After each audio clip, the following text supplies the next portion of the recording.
মুসলমান ঘরের ছেলে মেয়েরা, তরুণেরা, এই খিলকাপুরের মানুষেরা শুনে রেখে দেন, আল্লাহ নবী সাহাবী হযরতে খুবাইব ইবনে আদি রাদিয়াল্লাহু তাআলা আনহুকে হুজুরকে জেলবন্দি করা হলো। অনেকদিন এরকম ভাবে টানা 1 বছর জেলখানায় রেখে দেওয়া হয়েছে। খুবাইবকে জেল থেকে মুক্ত করা হয় না। মক্কার কাফেররা বলে এরকম ভাবে তো খুবাইবকে কলেমা ত্যাগ করানো যাবে না। খুবাইব তুমি কলেমা আজকের দিনে কলেমা ত্যাগ করো, না হলে তোমায় খাবার দেয়া বন্ধ করে দেব। ও যুবকেরা, আল্লাহ নবী সাহাবী হযরতে খুবাইবকে খাবার দেয়া বন্ধ করে দিলেন। এরকম এমন সময়তে দেখতে পাওয়া যায় আল্লাহ নবী সাহাবী হযরতে খুবাইব জেলখানার মধ্যে পড়ে আছে। মক্কার কাফেররা বলে খুবাইবের কাছে আমার আল্লাহ পাক জিবরাইল আমিনকে পাঠিয়ে দিলেন, এ হযরতে জিবরাইল চলে যাও, চলে যাও, আমার খুবাইবকে জানিয়ে দাও, আমার খুবাইবকে বলে দাও আজকের দিনে আমি খুবাইবকে জানিয়ে দিলাম আমার খুবাইবের কাছে জান্নাতি খাবার খানা পৌঁছে দাও। জোর করে বলো, আর একটু জোরে হবে না? জেনে রেখে দাও ভাইরা, আব্বারা, তরুণেরা। তাহলে তথাপিও দেখেন এই চিন্তা করা লাগবে, তাহলে এই জাতকে কেউ মিটাতে পারবে? আওয়াজ দিয়ে কথা বলো, সবাই মিলে এক বাক্যে বলো, মিটাতে পারবে? পারবে না। আসেন, নাম্বার 1 হয়ে গেল। এবার আসেন ভাই, ইসলামের সর্বপ্রথম নেতা কে? জোর করে বলো। আমার রাসূলুল্লাহ সকলে বলি সাল্লাল্লাহু আলাইহি ওয়াসাল্লাম। ইসলামের প্রথম খলিফা কে? কথা বলো। আবু বকর, দ্বিতীয় হযরতে ওমর, তৃতীয় খলিফা হযরতে উসমান। ইহুদিরা আবু বকর ওমর হুজুরের পিরিয়ডে কেউ মাথাচড়া দিয়ে দাঁড়াতে পারলো না। 3 নাম্বার খলিফা হলেন উসমান।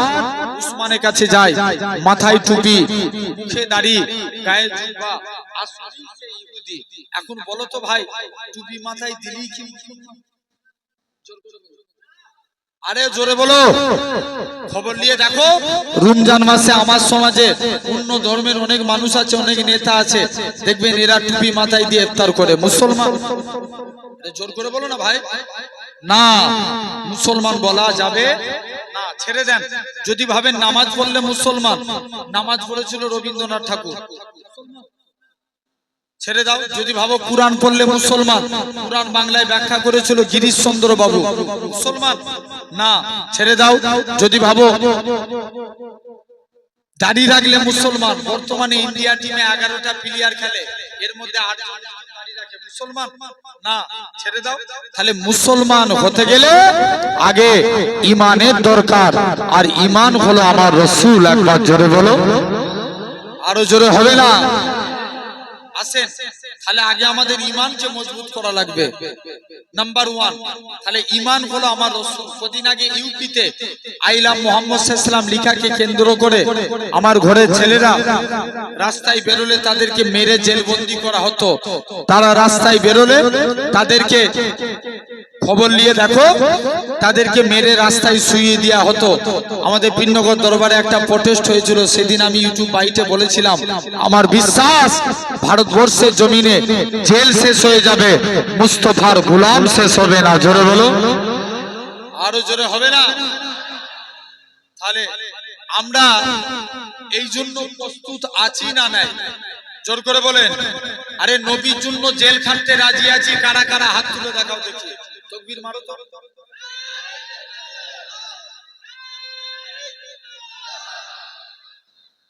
মাথায় রাখবেন, আমরা তো নবীর জন্য জেল খাটবই। আসেন, তাহলে আমাদের ঈমান হলো আমার নবী। নবীর একজন কালো রঙের সাহাবী ছিলেন, একটু মন দিয়ে শুনবেন, আমি একটা একটা করে আপনাদের কাছে আলোচনা করব। নবীর একজন কালো রঙের সাহাবী ছিলেন, নাম জানেন? বলো বলো বলো বলো। হযরতে বিলাল না, নবীর একজন কালো রঙের সাহাবী ছিলেন। নবীর কাছে যে বলছে, হুজুর আমি কি জান্নাতি হতে পারবো? নবী বলছে, কে বলেছে? বাবা, তুমি যদি ঈমান নিয়ে মরো, আমার আল্লাহ একদিন না একদিন তোমাকে জান্নাতি করে দিবে। জোরে বলো। বলছে, হুজুর আমি কালো রঙের দেখতে বলে যাকে বিয়ের প্রস্তাব দিই, কেউ আমায় বিয়ে করতে চায় না। হুজুর আমার মনে বড় দুঃখ, আমি হয়তো আল্লাহর জান্নাতি হতে পারবো না। নবী বলছে, এই ব্যাপার, চলে যাও, তুমি এখান থেকে বাড়ি চলে যাও, চলে যাও।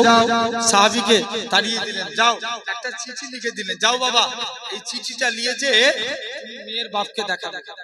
ইসলামী শরিয়াতের নিয়ম, আর বাড়িতে গেলে কবার সালাম দিতে হয়?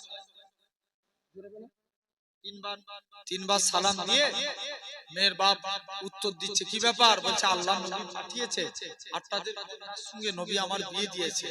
মেয়ের বাপ বলছে, মাথা খারাপ, তোমার কন্যার সঙ্গে আমার, তুমি আয়নায় যে নিজের মুখ দেখো, কালো কুৎসিত লোক আমার মেয়েকে বিয়ে করতে এসেছে। মেয়ে তো আব্বা ওই কালো রঙের ব্যক্তিটা কি জন্য আসছিল? মা নাকি নবী পাঠিয়েছে, ও তোমায় বিয়ে করতে এসেছে। মেয়ে তখন বলে, আব্বা যে বিয়েতে আল্লাহ এবং তার রাসূল রাজি, আমি মেয়েও সে বিয়েতে রাজি। একবার জোরে হবে না? এখন এই রাজি তো বাপ আর কি করবে? দৌড়ে দৌড়ে নবীর দরবারে চলে গেলেন।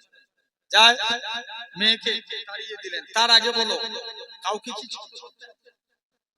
জোর করে বলো, মাথায় রাখবেন, এক ইহুদি ছিল, তার এক ইহুদি, তার এক কন্যা ছিল। ইহুদি বলছে, মা আমি তোর বিয়ে দেবো, তুই চলে যা। মেয়ে বলছে, আব্বা ঠিক আছে বিয়ে করতে রাজি, তবে আমাকে একটা দিন সময় দিতে হবে। একটা দিন। বাপের কাছে একদিন সময় নিয়ে মেয়ে চুপ করে চলে গেল। মনে মনে করছে, আল্লাহ আমি যার কাছেই যাই সেই আমার খারাপ যুক্তি দেয়, তবে নবী কন্যা ফাতেমার কাছে গেলে ফাতেমা সব সময় আমায় ভালো যুক্তি দেয়। জোরে বলো। একবার ফাতেমার কাছে যে দৌড়ে দৌড়ে ফাতেমার কাছে চলে গেলেন। মুসলমান বড় ছেলে মেয়েরা, পাড়া তরুণেরা, এই খিলকাপুরে মানুষেরা শুনে রেখে দেন, ইহুদির মেয়ে কানা আল্লাহ নবী বেটি ফাতেমা রাদিয়াল্লাহু তাআলা আনহার কাছে দৌড়ে দৌড়ে চলে গেলেন। ফাতেমা, আমার আব্বা আমার জন্য বিয়ে ঠিক করেছে, আমি কি বিয়েতে রাজি হব? ফাতেমা বলে, ইহুদি শুনে রেখে দাও, বাপ মা সন্তানের জন্য কখনো খারাপ চাই না, তুমি তোমার বাপ মায়ের কথা মতো বিবাহ করে নাও। ইহুদির মেয়েখানা বলে, ফাতেমা ঠিক আছে আমি বিয়ে করতে রাজি, তবে আজকের দিনে তোমাকে আমার বিয়েতে যাওয়া লাগবে। ফাতেমা শুনে রেখে দাও। ফাতেমা বলে, না না না না, এটা মানা যাবে না, কেননা তোমরা তো ইহুদি, আমরা তো মুসলমান, কেমন করে তোমাদের বিয়ে বাড়িতে যাব? ফাতেমা বলে, না না না না, এটা মানা যাবে না। ও যুবকেরা, এমন সইতে দেখতে পাওয়া যায় ইহুদির মেয়েখানা আল্লাহ নবী বেটি ফাতেমা রাদিয়াল্লাহু তাআলা আনহার কাছে দৌড়ে দৌড়ে চলে গেলেন। ফাতেমা তোমাকে আমার বিয়েতে যাওয়া লাগবে। ফাতেমা বলে, ঠিক আছে আল্লাহ পাক যদি রাজি থাকে আমি ফাতেমা তোমার বিয়েতে যাব। একটু জোরে হবে না? আমি আল্লাহ রাজি থাকলে আমি ফাতেমা তোমার বিয়েতে যাব, চলে যাও। যখনই এই কথা বলে দিলেন, এখন মেয়ের বাপ সময় চেয়েছিল, জোরে বলো, একদিন। আব্বা একদিন সময় চেয়েছিলাম, সময় মিটে গেছে, আপনি যাকে পছন্দ করেছেন আমি তাকে বিয়ে করতে রাজি। মেয়ের বাপ বলছে, ঠিক আছে যাও, তুমি তাকে বিয়ে করতে রাজি, চলে যাও, আজকের দিনে তুমি চলে যাও, যাও বিবাহে রাজি। এখন তাড়াতাড়ি করে দিন ঠিক হলো, কুটুম আত্মীয় স্বজন সব দাওয়াত হয়ে গেল। মেয়ের বাপ বলছে, আব্বা তবে আমারও শ্রেষ্ঠতা শুনে নাও, আমি আজকে তোমায় জানিয়ে দিলাম আব্বা, আমি আমার অনেক বন্ধু বান্ধবীকে দাওয়াত করেছি, বিশেষ করে নবী কন্যা ফাতেমাকে দাওয়াত করেছি। আব্বা ফাতেমা বিয়েতে এলে বিয়ে হবে, নচেত বিয়ে হবে না। ইহুদি যে এই কথা শুনেছে মাথা গেছে বড়। কার? ইহুদি বলছে খবরদার তুই এই কথা বলিসনি। ফাতেমা ছিঁড়া ফাটা তালি দেয়া জামা পরে আর তুই সেই ফাতেমাকে আমাদের ঘরে দাওয়াত করেছিস, মোটেও এটা মানা যাবে না, চলে যা। আমি এটা জীবনেও মানতে পারবো না। যখনই শুনছো, যখনই এই কথা বলে, এখন মেয়েও বলছে আব্বা তবে আমারও শেষ কথা শুনে নাও, ফাতেমা বিয়েতে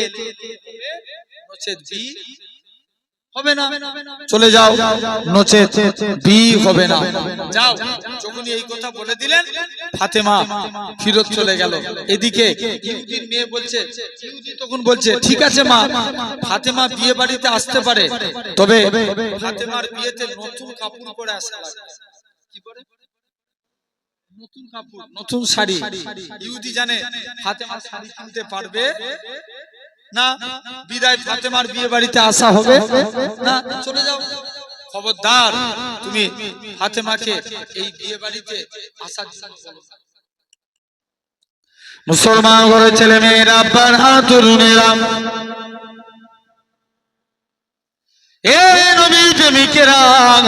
আল্লাহ নবী বেটি ফাতেমা রাদিয়াল্লাহু তাআলা আনহার কাছে ইহুদির মেয়েখানা আবারও চলে আসলো। ফাতেমা, আমার আব্বা আমার জন্য বিয়ে ঠিক করেছে, আমি কি বিয়েতে রাজি হব? ফাতেমা বলে হ্যাঁ, তবে ফাতেমা তোমাকে আমার বিয়েতে যাওয়া লাগবে। ফাতেমা বলে আমি তো যাব বলেছি, তবে ফাতেমা শুনে রেখে দাও, তবে আজকের দিনে আমি তোমাকে জানিয়ে দিলাম তোমাকে নতুন কাপড় পরে যাওয়া লাগবে।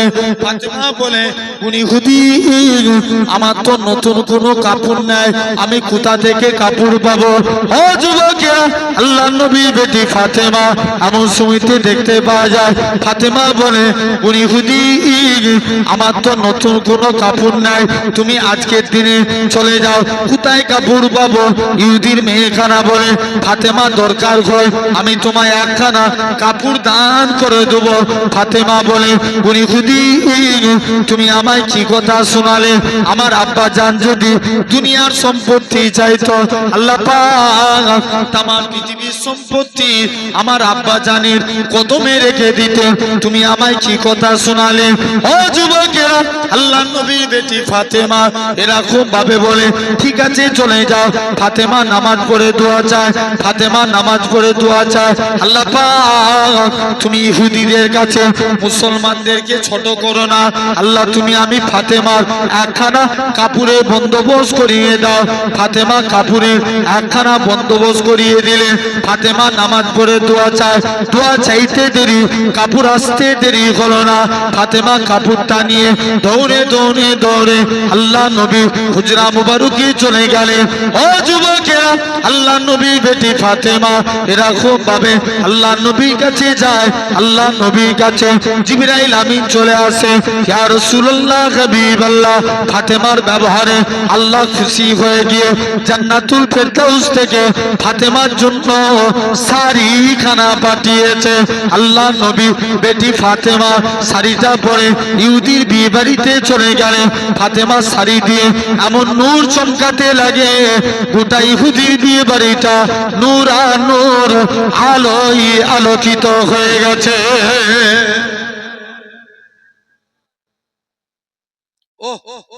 গোটা ফাতেমার ইহুদির বিয়ে বাড়িটা নূর আর নূর আলোয় আলোয়।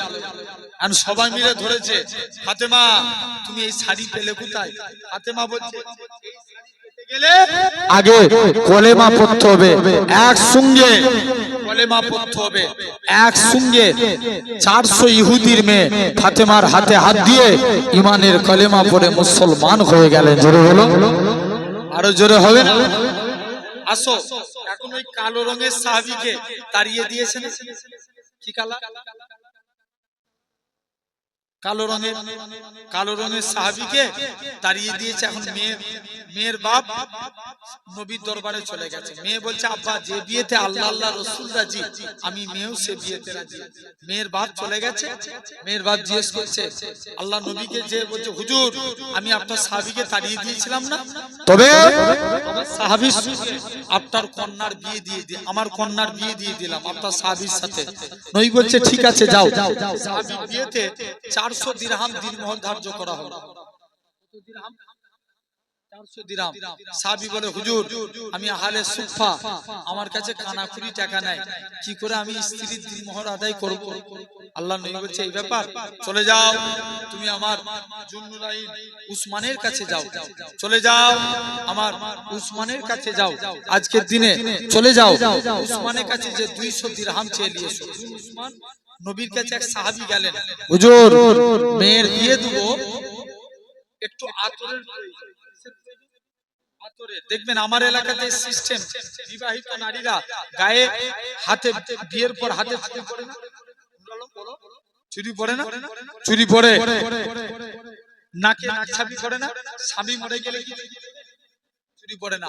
আরবের সিস্টেম, বিবাহিত নারীরা গায়ে আতর মাখে। আল্লাহ রাসূলের আব্বা আব্দুল্লাহ ইন্তেকাল হয়ে গেছে, আমিনার পেটে জাহানের বাদশা আমিনার শরীর দিয়ে এমন খুশবু বেরোয় গোটা মক্কার জমিনে ছড়িয়ে যায়। জোরে বলো, আরেকটু জোরে হবে না? সবাই মিলে যে বলে আমিনা তুমি কোথা থেকে খুশবু পাও? আমিনা বলে আব্বা এটা আমার খুশবু না, আমার পেটেরটা খুশবু। আমি আমিনা বাড়ি থেকে বের হয়ে যায়, আকাশের মেঘগুলো আমাকে ছায়া করে নিয়ে যায়। আমি আমিনা বাড়ি থেকে বের হয়ে যায়, আকাশের মেঘগুলো আমাকে ছায়া করে নিয়ে যায়। আমি আমিনা গরম মরুভূমির উপরে পা রাখি, আব্বা পা রাখতে দেরি, বালি ঠান্ডা হতে দেরি হয় না। আমি আমিনা পাথরের উপরে পা রাখি, আব্বা পা রাখতে দেরি, পাথর ঠান্ডা হতে দেরি হয় না। আমি আমিনা কুয়ার কাছে চলে যায়, অটোমেটিক কুয়ার পানি নিচে থেকে উপরে উঠে যায়। জোরে বলো, আরেকটু জোরে হবে না? সবাই মিলে যে বলে আমিনা কোথা থেকে খুশবু পাও? আমিনা বলে এটা আমার খুশবু না, আমার পেটেরটা খুশবু। জোরে বলো না, কার পেটের? আমার পেটেরটা আমার নবীর খুশবু, জেনে রেখে দাও। সেই চলে গেলেন আমিনা, আস্তে আস্তে করে একটু মন দেন, আমিনা চলে গেলেন, যে এদিকে নবীর কাছে আসছে, হুজুর মেয়ের বিয়ে দেব, একটু আতরের প্রয়োজন। আল্লাহ নবী বলছে এই ব্যাপার, চলে যাও আমার জুন্নুরাইন উসমানের কাছে যাও। উসমানের কাছে গেলেন, 200 দিরহাম নিয়ে আসলেন। শুনছো? উসমানের কাছে গেলেন, 200 দিরহাম দিলেন। যাও আমার আলীর কাছে যাও, 200 দিরহাম দিলেন। আমার আব্দুল্লাহ বিন আউফের কাছে যাও, 200 দিরহাম দিলেন। এভাবে টোটাল আর বিয়েতে দিনমোহর ধার্য করেছে 400, 600 দিরহাম টাকা নিয়ে মদিনার বাজারে স্ত্রী বাসর রাতের কেনাকাটা করতে গেছে। কে জানে একজন জিহাদ ঘোষণাকারী ঘোষণা করছে, কে আছো চলো আল্লাহর স্বার্থে, কোরআনের স্বার্থে জিহাদের ময়দানে চলো। সাহাবী মনে মনে কনফিউজ, আল্লাহ আমার কাছে আমার নবী আগে, বলো বলো নবী আগে, আমার কাছে আমার নবী আগে না নবী আগে? আল্লাহ আমার কাছে মা আগে না নবী আগে? নবী আগে। সমস্ত কিছুর থেকে নবীকে বেশি ভালোবাসতে হবে। সাহাবী স্ত্রীর বাসরাতের কেনাকাটা বাদ দিয়ে যুদ্ধের সরঞ্জাম কিনে নিলেন, জিহাদের ময়দানে চলে গেলেন। কালো পাছা দেখে নবী চিনতে পেরে গেল, বাবা তুমি কি সাদ? যে রাসূলুল্লাহ আমি সাদ। আল্লাহ নবী বলছে, বাবা তোমার মনে এতটুকু আল্লাহর ডরই নাই, চলে যাও বাবা তুমি চলে যাও। সাহাবী যুদ্ধ করতে করতে শহীদ হয়ে ইন্তেকাল হয়ে গেলেন। নবী কবরের দিকে তাকিয়ে একবার কাঁদলেন, আবার মুচকে মুচকে হাসতে লাগলেন। মুসলমান ঘরের ছেলে মেয়েরা, পাড়া তরুণেরা, এই নবী প্রেমিকেরা, আল্লাহ নবী সাহাবী একবার কাঁদে, আবার মুচকি মুচকে হাসতে লাগে। আল্লাহ নবী বলে, ও আমার সাহাবীরা তুমি একবার কাঁদো, আবার কেন হাসো? আল্লাহ নবী বলে, ও আমার সাহাবীরা শুনে রেখে দাও, আমার সাহাবী কালো বলে দুনিয়ার কোন মেয়ে আমার সাহাবীকে বিয়ে করতে চাইতো না, কিন্তু আল্লাহ যার ইজ্জত দেয় এইভাবে ইজ্জত দেয় গো। আমার সাহাবীর কবরটাকে আমার আল্লাহ পাক বেহেশতের গোলাপ ফুলে বাগান বানিয়ে দিয়েছে। তবে ইয়া রাসূলুল্লাহ হাবিবাল্লাহ হুজুর আপনি কেন লজ্জার সহিত মুখটাকে ঘুরিয়ে ফেললেন? আল্লাহ নবী কি জানা? ও বাবা সাহাবীরা শুনে রেখে দাও, আমার সাহাবী কালো বলে দুনিয়ার কোন মেয়ে আমার সাহাবীকে বিয়ে করতে চাইতো না। কেননা হযরতে বিলাল ছিল কালো, বিলাল কালো বলে সাহাবারা বিলালের সঙ্গে মুসাফা করে না, মুআনাকা করে না। হযরতে বিলালের অন্তরে দুঃখ হতো, আল্লাহ আপনি আমায় কালো করেছেন বলে কেউ আমার সঙ্গে মুসাফা করে না। ও যুবকেরা, আল্লাহ নবী এরকম ভাবে হযরতে বিলালকে আল্লাহ নবী বিলালকে ডাক দিলেন, ও বাবা বিলাল চলে যাও চলে যাও, তুমি একখানা খুরমা নিয়ে আসো। হযরতে বিলাল একখানা খুরমা নিয়ে চলে আসলেন। আল্লাহ নবী বলে, বাবা বিলাল তুমি অর্ধেক খুরমা খাও, বাকি অর্ধেক খুরমা খানা আমি নবী আমার জন্য রেখে দাও। হযরতে বিলাল বাকি অর্ধেক খুরমা খানা আল্লাহ নবীর জন্য রেখে দিলেন।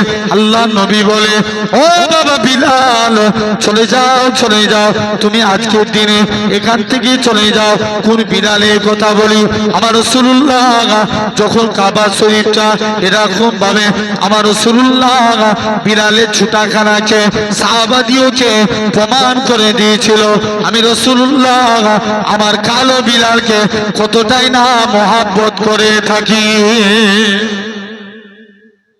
নবী বললেন, বাবা সাহাবীরা চলে যাও, আজকের দিনে আমি জানিয়ে দিলাম, আজকের দিনে তোমাদেরকে বলে দিলাম, যাও আমার বিলালকে আমি কবুল করে নিয়েছি। তাহলে মাথায় রাখবেন ভাইরা বাপেরা, এই জিনিসটা থেকে আপনাকে লিয়া রাখবে। তাহলে নবীকে আমাদের ঈমানকে এখন বলো, ঈমান আগে না মুসলমান আগে? জোরে বলো, ঈমান আগে না মুসলমান আগে?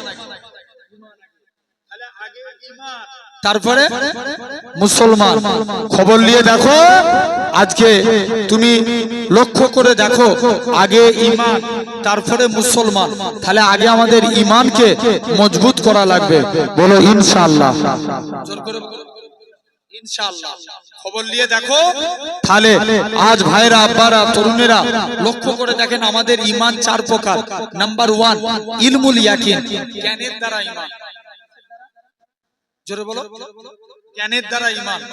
জ্ঞান দিয়ে আল্লাহ সিলেক্টেড করেছে বান্দা, জ্ঞান দিয়ে আল্লাহ সিলেক্টেড করছেন বান্দা। জ্ঞান দিয়ে আল্লাহ বলছে চলে যাও, আমি আল্লাহ তোকে জ্ঞান দিয়েছি, তোদের দুটো রাস্তা দিয়েছি, একটা ভালো একটা খারাপ। ভালো রাস্তায় হাঁটলে, খারাপ রাস্তায় হাঁটলে জোর করে বলো জাহান্নাম। তাহলে আমরা ভালো রাস্তায় হাঁটবো না খারাপ রাস্তায় হাঁটবো? ভালো রাস্তায়। আমরা ভালো রাস্তায় হাঁটবো, এটা কিসের দ্বারা সিলেক্টেড? জ্ঞানের দ্বারা। এটার নাম ইলমুল ইয়াকিন, জ্ঞানের দ্বারা ঈমান। আসেন, এটা হলো 1 নাম্বার, জ্ঞানের দ্বারা ঈমান। 2 নাম্বার, তাহলে লক্ষ্য করে দেখো, এই জ্ঞান দিয়ে কিয়ামতের দিন আল্লাহ এক জাহান্নামের ভিতরে এক বান্দা দাউ দাউ করে জ্বলবে, আল্লাহর নাম ধরে ধরে ডাকবে, ইয়া আল্লাহু ইয়া রহমান ইয়া হান্নান ইয়া মান্নান। তুই ডাকছিস কেন? আল্লাহ আমি জাহান্নামের ভিতরে জ্বলছি, আমার এই মাংসপিণ্ড শরীরে আমি জাহান্নামের কষ্ট আল্লাহ সহ্য করতে পারবো না। কি চাস? আল্লাহ জাহান্নামের ভিতরে একটা গাছ আছে, ওই গাছের মধ্যে বসতে চাই, যা তাই করে দিলাম। আর ডাকবি, আল্লাহ জাহান্নামের গেটের মধ্যে যেতে চাই, যা তাই করে দিলাম। আর ডাকবি, আল্লাহ জান্নাত জাহান্নামের মাঝখানে বসতে চাই, যা তাই করে দিলাম। আর ডাকবি, আল্লাহ একবার জান্নাতের গেটের কাছে যেতে পারবো না? জোরে বলবে না? আর একটু জোর করে বলো, চলে যা। একবার কি আল্লাহ জান্নাতের গেটে পা রাখতে পারবো না?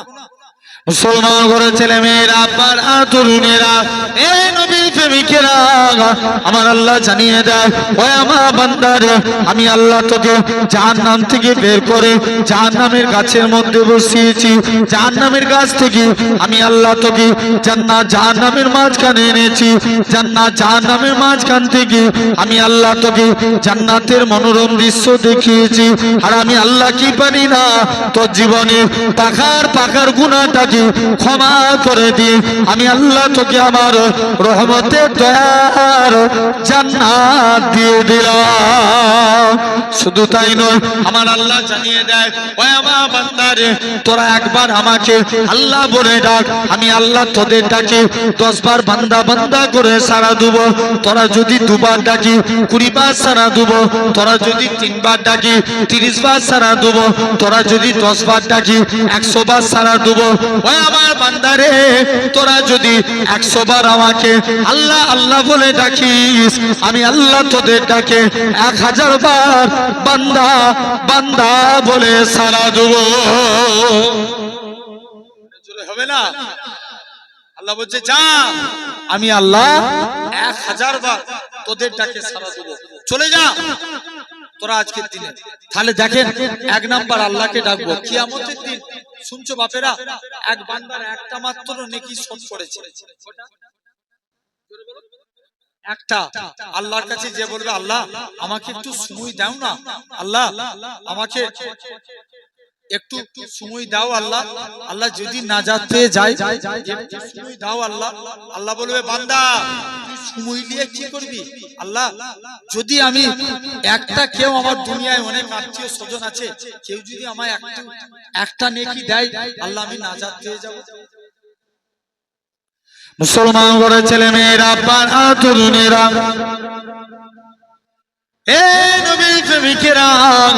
এরকম ভাবে আল্লাহ নবী বলে, এরকম ভাবে আমার আল্লাহ জানিয়ে দেয় বান্দারে, বান্দাটা কাঁদতে কাঁদতে নিজের বাপের কাছে যাবে, ও জনমদাতা বাপ, আব্বাজান আমাকে একটা নেকি দাও।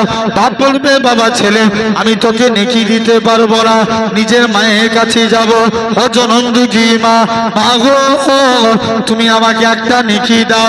আল্লাহ আজকের দিনে আমি আমার এরকম ভাবে আল্লাহ আমি আজকের দিনে মায়ের কাছে যেতে পারবো না, এরকম ভাবে আজকের দিনে মাকেও এরকম ভাবে মাও তাড়িয়ে দিবে, নিজের স্ত্রীর কাছে যাবে, ও আমার স্ত্রী তুমি আমাকে একটা নেকি দাও, স্ত্রীও তাড়িয়ে দিবে, সবাই তাড়িয়ে দিবে। বান্দাটা কাঁদতে কাঁদতে দৌড়ে দৌড়ে নিজের এরকম ভাবে নিজের আত্মীয় স্বজনের কাছে যাবে, এ আমার আত্মীয় স্বজনেরা তোমরা আমায় একটা নেকি দাও।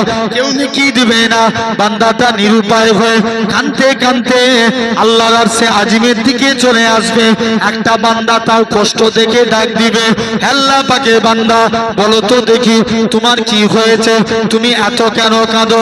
বান্দাটা হাউ হাউ করে কাঁদবে, ও রব্বে আল্লাহ পাক আজকে দিনে আল্লাহ পাকে বান্দা আমি এমন একটা অন্যায় করে ফেলেছি, আমার একটা মাত্র নেকি শোধ করেছে, তাই আমি নাজাত পাই না, তাই আজকের দিনে আমি কাঁদি।